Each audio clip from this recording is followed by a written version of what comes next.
Hello, welcome you all to अफबाऊ। Buffer solution chemistry में कहाँ पे और कैसे यूज़ किया जाता है उसके बारे में डिटेल्स में आज हम देखेंगे। बफर वर्ड सिर्फ ऐसा नहीं है कि सिर्फ केमिस्ट्री में ही यूज़ होता है, ये वर्ड बहुत जगह यूज़ होता है और इसका जनरल मतलब है moderate the impact of. Now impact of what, जैसे केमिस्ट्री के केस में कोई भी अगर केमिकल सोल्यूशन का एसिडिटी या अल्कलिनिटी मतलब बेसिसिटी अगर हमें रिजर्व करना है, उसको चेंज नहीं होने देना है, तो हम जो सोल्यूशन यूज करेंगे उसको हम बोलेंगे buffer solution in case of a chemical system. Some solutions have the capacity to resist appreciable change in their pH values even after adding an acid or base to them up to a limit। इधर सबसे important दो phrase है, ये दो phrase को आप याद रखिएगा। एक तो है अप्रिशिएबल चेंज और दूसरा है अप टू अ लिमिट। मतलब कोई अगर एसिडिक बफर सोल्यूशन हो और उसमें आप बाहर से बेस ऐड किए जा रहे हो, for example sodium hydroxide solution, तो वो कुछ हद तक तो अपना पीएच वैल्यू अपने एक्चुअल पीएच वैल्यू के आसपास रखेगा। जैसे अगर इस एसिड बफर का पीएच हो 5.5, तो आप जब बेस डालोगे बाहर से तो ये 5.5 के आसपास घूमेगा, 5.7 या 5.1 इसके ही आसपास घूमेगा। मतलब एप्रिशिएबल चेंज नहीं होगा, एकदम से ऐसा नहीं होगा कि आप बेस डाल रहे हो तो ये 10.5 हो गया। सो इसीलिए एप्रिशिएबल चेंज ये वर्ड यूज किया गया है। दूसरा, आप अगर NaOH डालते ही जाओगे तो एक टाइम ऐसा आएगा कि अपना ये एसिडिटी को रिजर्व नहीं रख पाएगा, ठीक है। तो इसीलिए अप टू अ लिमिट इस वर्ड को भी आप ध्यान में रखिएगा। अब बफर सोल्यूशन दो तरीके का होता है, एक होता है एसिडिक बफर, दूसरा बेसिक बफर। एसिडिक बफर हम कैसे बनाते हैं? जनरली कोई एक वीक एसिड ले लेते हैं और उसका जो सॉल्ट है वो दोनों को एक साथ एक सोल्यूशन में अगर आप मिक्स कर दोगे तो वो एसिडिक बफर बन जाएगा। For example acetic acid CH3COOH, ये एक वीक एसिड है और इसके साथ इसका ही एक सॉल्ट जैसे सोडियम एसीटेट, अगर हमने इन दोनों को मिला के एक सोल्यूशन बनाया तो वो सोल्यूशन का एक कैपेबिलिटी होगा जो बाहर से थोड़े अमाउंट बेस या एसिड डालने पर भी अपना पीएच चेंज नहीं करेगा। तो ये क्या हो गया? बफर सोल्यूशन हो गया and this is acidic buffer. वैसे ही अगर हम कोई वीक बेस लेंगे, फॉर एग्जाम्पल अमोनियम हाइड्रोक्साइड, और उसका कोई सॉल्ट लेंगे, फॉर एग्जाम्पल अमोनियम क्लोराइड, तो उस सोल्यूशन को हम बोलेंगे basic buffer. Now buffer solution काम कैसे करता है, मतलब इसके अंदर मैकेनिज्म क्या होता है। मान लीजिए आपके पास एक बफर सोल्यूशन है एसिडिक बफर जो बना है 0.1 मोलर एसिटिक एसिड और 0.2 मोलर सोडियम एसीटेट मतलब एसिटिक एसिड का सॉल्ट से, और ये आपके पास है 500 ml, यहाँ पे मिस हो गया, 500 ml इसका वॉल्यूम है बफर सोल्यूशन के। तो इसमें अगर आप बाहर से 10 cc मतलब 10 ml 1 नॉर्मल HCl डालोगे तो क्या होगा? गिवन क्या है? Ka मतलब एसिड डिसोसिएशन कांस्टेंट। कौन सा एसिड वीक है? एसिटिक एसिड वीक है, सो HCl का तो ये K होगा नहीं क्योंकि HCl स्ट्रॉन्ग एसिड है। एसिटिक एसिड का एसिड डिसोसिएशन कांस्टेंट दिया गया है 1.8 इंटू 10⁻⁵। तो सबसे पहले आप तो ये बताओ कि ये एसिडिक बफर का खुद का एक पीएच होगा, बाहर से जब आप कुछ भी ऐड नहीं किए हो, कोई भी एक्सटर्नल एसिड या एक्सटर्नल बेस जब आप ऐड नहीं किए हो, तब भी ये खुद एक इक्विलिब्रियम में रहेगा और उस इक्विलिब्रियम में इसका एक पीएच होगा। अब हेंडरसन हैसेलबैक इक्वेशन करके दो इक्वेशन है, इसका नाम भी आपने सुना होगा, Henderson Hasselbalch equation. According to those equation अगर आपके पास एसिडिक बफर है तो आप ये फॉर्मूला यूज करोगे, और अगर आपके पास बेसिक बफर है तो आप ये फॉर्मूला यूज करोगे। और ये हेंडरसन हैसेलबैक इक्वेशन मैं जब एसिड बेस टाइट्रेशन पढ़ाऊंगा तो दिखाऊंगा कि उधर बहुत सारे कामों में यूज होता है। फिलहाल पीएच ऑफ एसिडिक बफर कौन सा फॉर्मूला हम यूज करेंगे? pKa plus log concentration of salt, ये जो थर्ड ब्रैकेट है इसका मतलब है concentration of salt divided bye concentration of acid. हमारे पास कंसेंट्रेशन क्या है? हमारे पास है, क्वेश्चन में देख लीजिए, 0.1 मोलर एसिटिक एसिड और 0.2 मोलर सोडियम एसीटेट। सो इसको अगर हम पुट कर दे कि पीएच ऑफ बफर कौन से टाइम में, जब हमने कोई भी एक्सटर्नली एसिड या बेस नहीं ऐड किया था, 4.74 इसका pKa है। कैसे? Ka का वैल्यू आपको दे दिया गया था 1.8 इंटू 10⁻⁵। अब pKa निकालने के लिए equals to minus log of, so इसका आएगा आपका 4.74, तो हमने यहाँ पे पुट कर दिया। साथ में लॉग ऑफ सॉल्ट का कंसेंट्रेशन कितना था? 0.2 मोलर, सो 0.2 पर, और नीचे एसिड का कंसेंट्रेशन कितना था? 0.1। सो ये सॉल्व करने के बाद आपके पास आएगा कि ये आपका pH है। अब हम इसमें एसिड ऐड कर रहे हैं, कौन सा एसिड? HCl। कितना ml ऐड कर रहे हैं? 10 ml एसिड ऐड किए हैं। कितना नॉर्मलिटी था? क्वेश्चन में देखिएगा 1 नॉर्मल का एसिड ऐड किए हैं। तो इसका मोलरिटी क्या है? 1 मोलर ही एसिड है, क्योंकि मैंने आपको एनालिटिकल केमिस्ट्री पार्ट 2 में प्रूफ करके दिखाया था m into N equals to n, जहाँ पे n है नॉर्मलिटी, m है मोलरिटी और n है nothing but n factor. In case of HCl n factor है 1। सो मोलरिटी और नॉर्मलिटी सेम होगा। अब 10 ml 1 मोलर सोल्यूशन हम डाल रहे हैं, मतलब हम कितना कंसेंट्रेशन एक्चुअल में डाल रहे हैं, कितना मोल HCl डाल रहे हैं। 1000 ml HCl सोल्यूशन अगर हम डालते उसमें कितना रहता HCl? उसमें रहता 1 मोल, बट हम ऐड कर रहे हैं 10 ml सोल्यूशन, तो 10 ml HCl में होगा 0.01 मोल HCl। अब HCl कंप्लीटली डिसोसिएट रहता है। डिसोसिएट मतलब क्योंकि ये स्ट्रॉन्ग एसिड है, कंप्लीटली H प्लस में और Cl माइनस आयन में डिसोसिएट रहेगा। तो अगर 0.01 मोल HCl है तो H प्लस आयन कितना आया सोल्यूशन में? 0.01 मोल, और Cl माइनस आयन भी आएगा 0.01 मोल। अब देख लेते हैं हमारे पास बफर में क्या था। अकॉर्डिंग टू क्वेश्चन हमारे पास जो बफर है वो 0.1 मोलर का है और सॉल्ट है 0.2 मोलर का, और टोटल सोल्यूशन का वॉल्यूम है 500 ml। तो इसको हम यूज़ करेंगे। एसिटिक एसिड 0.1 मोलर का है और है ये 500 ml। अगर ये 1 लीटर रहता, मतलब 1000 ml रहता, उसमें एसिटिक एसिड कितना रहता? 0.1 मोल ऑफ एसिटिक एसिड रहता। हमारे पास है 500 ml, सो 0.05 मोल एसिटिक एसिड है सोल्यूशन में। एग्जैक्टली लाइक दैट जो सॉल्ट है CH3COONA उसका मोलरिटी है 0.2 मोलर, लेकिन ये 1 लीटर के लिए अगर 1000 ml रहता तो वो सॉल्ट हमारे पास 0.2 मोल रहता। हमारे पास है 500 ml बफर सोल्यूशन, तो वो सॉल्ट रहेगा 0.1 मोल एक्चुअल में इन सोल्यूशन। तो अभी बाहर से ये 10 ml HCl ऐड करने के बाद जो H प्लस आयंस है और जो Cl माइनस आयंस है वो किसके साथ रिएक्ट करेंगे? एसिटिक एसिड के साथ या फिर सॉल्ट के साथ। अब HCl भी एक एसिड है, एसिटिक एसिड भी एक एसिड है, सो एसिड एसिड आपस में रिएक्शन नहीं करेगा, रिएक्शन करेगा एसिड के साथ this salt. So CH3COONA CH3COO minus और Na प्लस फॉर्म में रहता है, उसके साथ H प्लस और Cl माइनस का रिएक्शन होगा। एग्जैक्टली एसीटेट एनायन के साथ H प्लस का रिएक्शन होगा और वो क्या बनाएगा? एसिटिक एसिड फॉर्म करेगा। और सोडियम के साथ क्लोरीन का रिएक्शन होगा और वो दोनों मिलके sodium chloride another salt form करेगा। अब एसिटिक एसिड सोल्यूशन में है 0.05 मोल। अब सोडियम एसीटेट सोल्यूशन में है 0.1 मोल, ये सोल्यूशन में है, मतलब ये एसीटेट एनायन भी 0.1 मोल है और ये सोडियम कैटायन भी 0.1 मोल एग्जिस्ट कर रहा है। और हाइड्रोजन और क्लोरीन कितना है? 0.01 मोल और 0.01 मोल। सो हाइड्रोजन है 0.01 मोल, क्लोरीन है 0.01 मोल।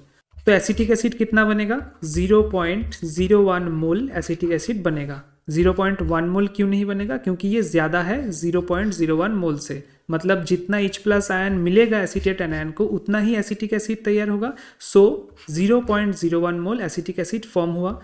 लाइकवाइज सोडियम प्लस है 0.1 मोल, क्लोरीन माइनस है 0.01 मोल। जो कम है उतना ही अमाउंट NaCl प्रोड्यूस हो पाएगा, सो NaCl भी 0.01 मोल जनरेट हुआ। अब सोल्यूशन में चेंज क्या हुआ ये देखिए। पहले एसिटिक एसिड सोल्यूशन में कितना था? बफर सोल्यूशन में 0.05 मोल एग्जिस्ट कर रहा था। अब उसके साथ जुड़ जाएगा ये 0.01 मोल। सो करेंट सोल्यूशन मतलब 10 ml HCl डालने के बाद करेंट सोल्यूशन में एसिटिक एसिड रहेगा 0.05 प्लस 0.01 कितना हो गया? 0.06 मोल। और सॉल्ट कितना था सोल्यूशन में? ओरिजिनल कंडीशन में 0.01 मोल सॉल्ट था, लेकिन अभी वो सॉल्ट का एक पार्ट एसिड बनाने में काम में लग गया, दूसरा पार्ट NaCl बनाने में यूज हो गया। कितना लॉस हुआ? 0.01 मोल। सो ये लॉस हुआ है 0.01 मोल ऑफ सॉल्ट। सो अभी करंट सोल्यूशन में सॉल्ट कितना है? CH3COONA, ये सॉल्ट का करंट अमाउंट है 0.1 माइनस 0.01 इक्वल्स टू 0.09 मोल।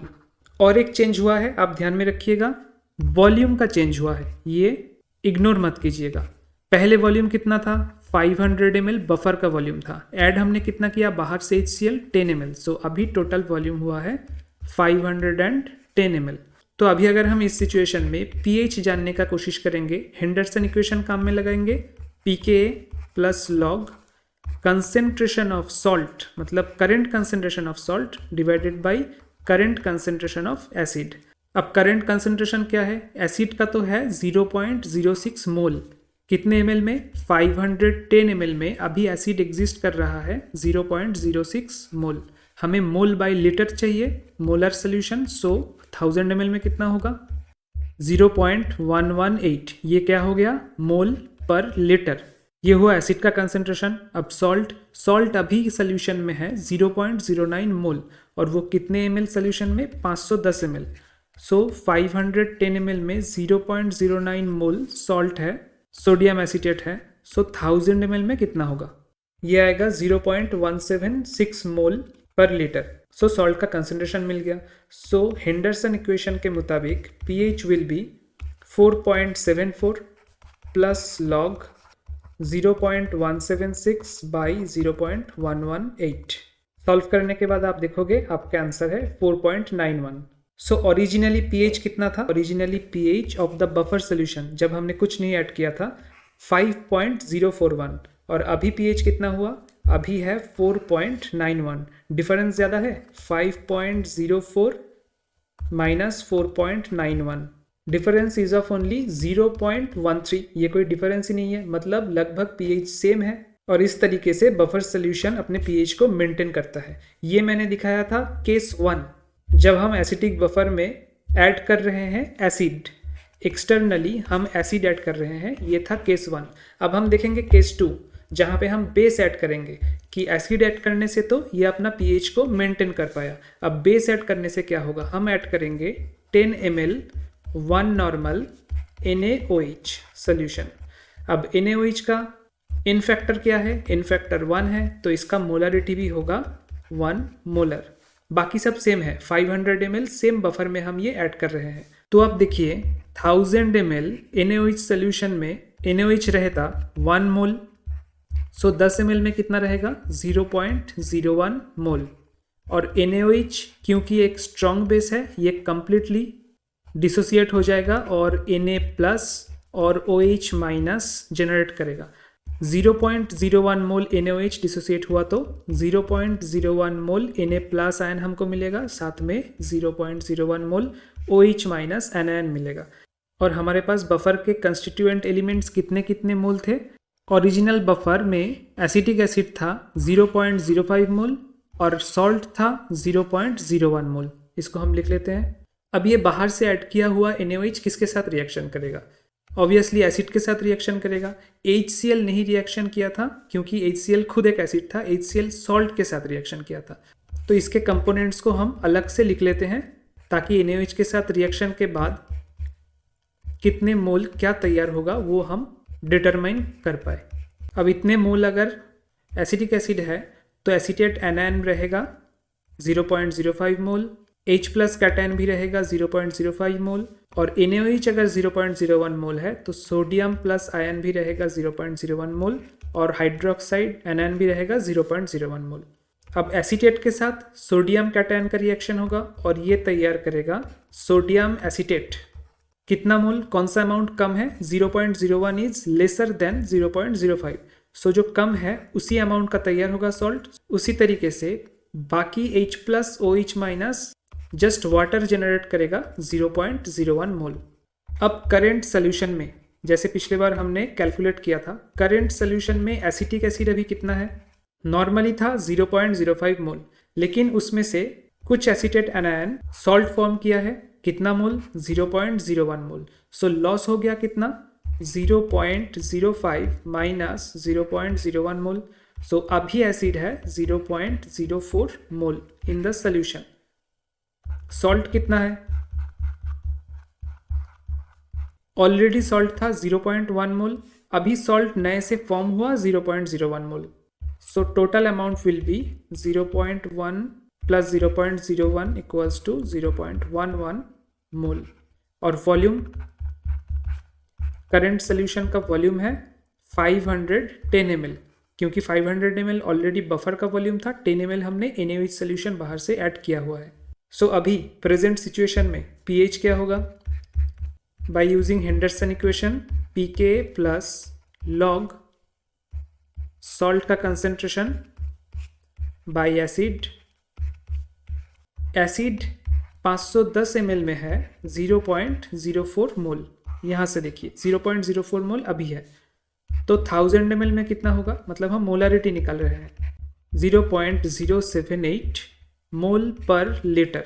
ये रहा एसिड का कंसेंट्रेशन। लाइकवाइज 510 ml में सॉल्ट है 0.11 मोल, सो 1000 ml में होगा 0.216 मोल पर लीटर। ये रहा सॉल्ट का कंसेंट्रेशन।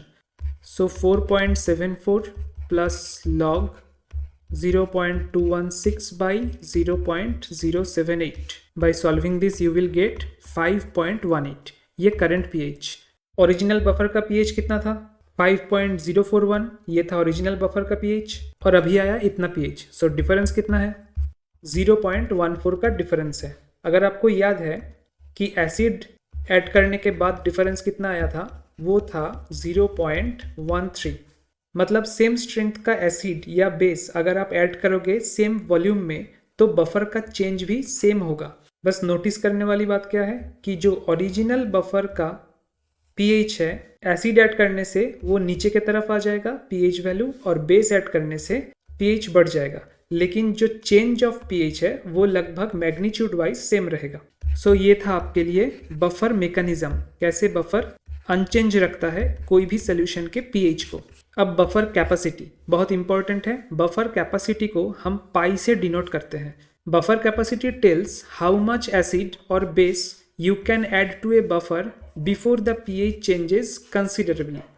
कंसिडरेबली मतलब अभी तक हम देख रहे थे 0.13 0.14 का चेंज हो रहा है, लेकिन अगर pH का चेंज 2-3 मैग्नीट्यूड होने लगा, मतलब हम बोलेंगे कि बफर कैपेसिटी बिल्कुल भी नहीं है। इसको हम डिनोट कैसे करेंगे? डेल्टा बी और डेल्टा ए। डेल्टा बी और डेल्टा ए क्या है? Number of moles of base और acid added to the 1 litre buffer. ये इंपॉर्टेंट है, 1 लीटर।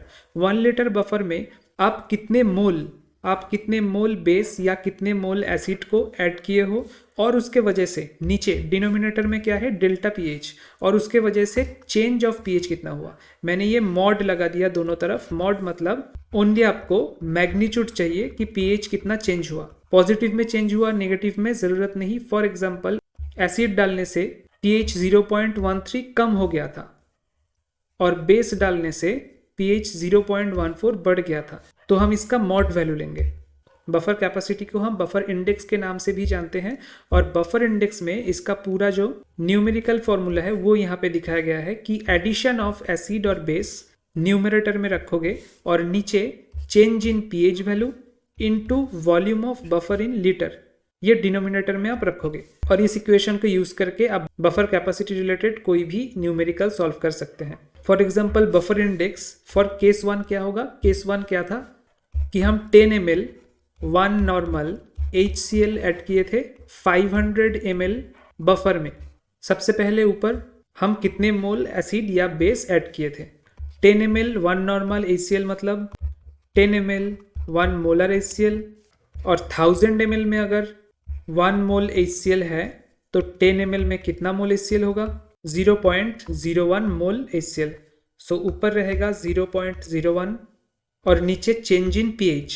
pH का चेंज कितना हुआ था? नॉर्मल बफर सोल्यूशन का pH था 5.04, और एसिड डालने के बाद बफर सोल्यूशन के चेंज हुआ था 4.91।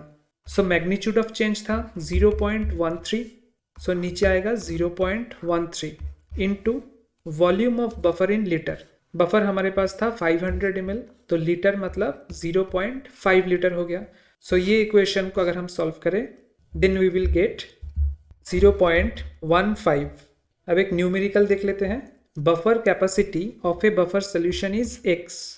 How much volume of 1 molar NaOH must be added to 100 ml of this buffer to see a change of 1 pH. सबसे पहले तो हमारे पास बफर इंडेक्स दिया हुआ है कि x का वैल्यू है x। बफर सोल्यूशन कितना है 100 ml। So volume of buffer solution 100 ml। pH का चेंज हम चाहते हैं 1, सो डेल्टा pH इज 1। बाकी है question how much volume of 1 molar NaOH add करने पे ये होगा। सो हम एज्यूम कर लेते हैं volume of 1 molar NaOH added equals to VML। So VML 1 molar NaOH में कितना मोल NaOH होगा।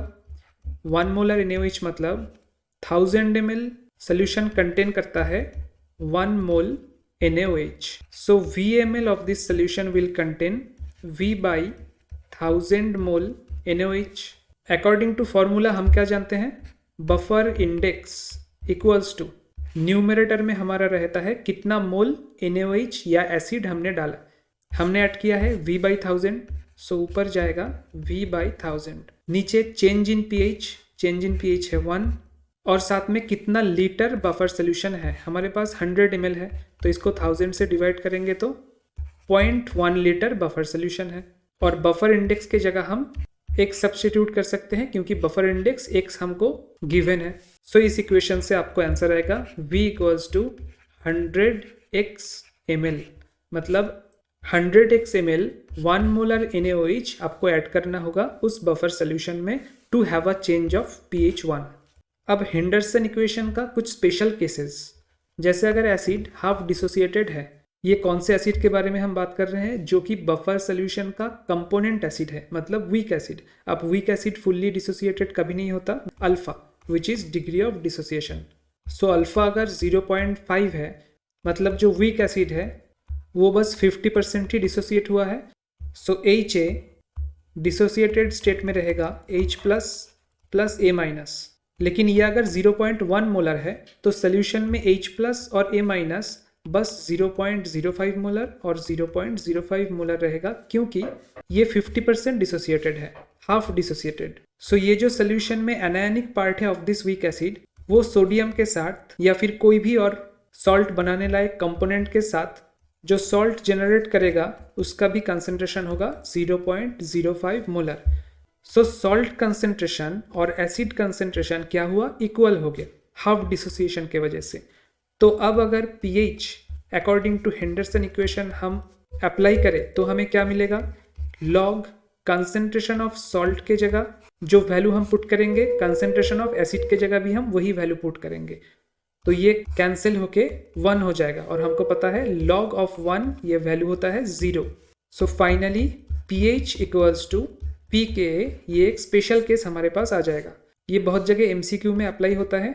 आपको ये नहीं बोला जाएगा कि एसिड हाफ डिसोसिएटेड है, आपको ये बोला जाएगा कि pH वैल्यू और pKa वैल्यू सेम है तो डिग्री ऑफ डिसोसिएशन कितना है।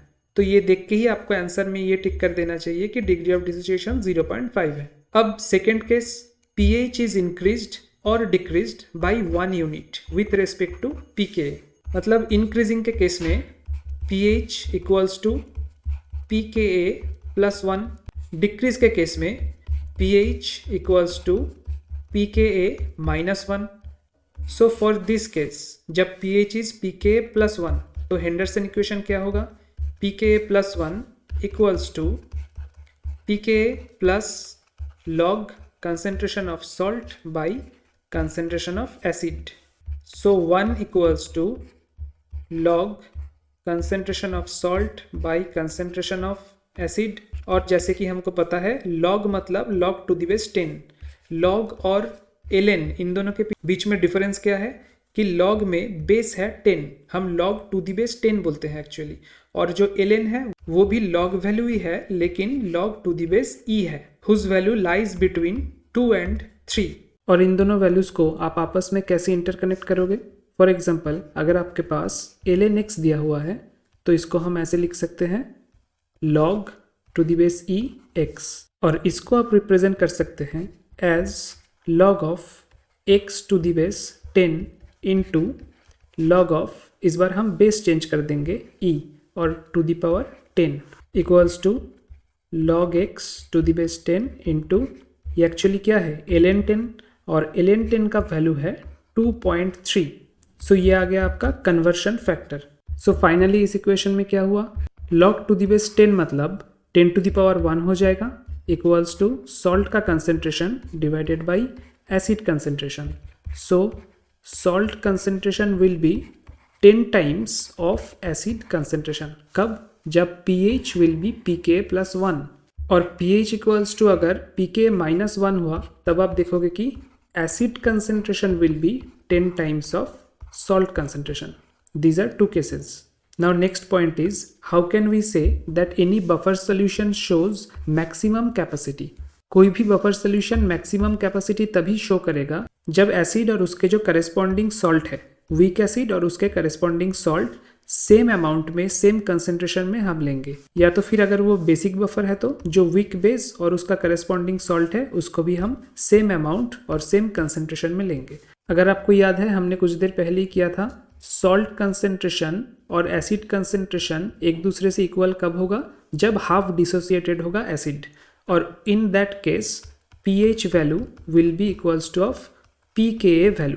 सो pH वैल्यू pKa वैल्यू से जब इक्वल होगा तब हमारा मैक्सिमम बफर कैपेसिटी होगा, और in case of basic buffer pOH value जब pKb वैल्यू से इक्वल होगा तब हमारा बफर कैपेसिटी मैक्सिमम होगा। अदरवाइज दूसरे केसेस में क्या हो सकते हैं, या तो pH pKa से ज़्यादा होगा या तो pH pKa से कम होगा। अगर ज़्यादा है pH pKa से तो फिर सॉल्ट कंसेंट्रेशन एसिड कंसेंट्रेशन से ज़्यादा होगा, और in case of pKa is greater than pH तब एसिड कंसेंट्रेशन सॉल्ट कंसेंट्रेशन से ज़्यादा होगा। So these are all about buffer solutions. Thanks and have a nice day.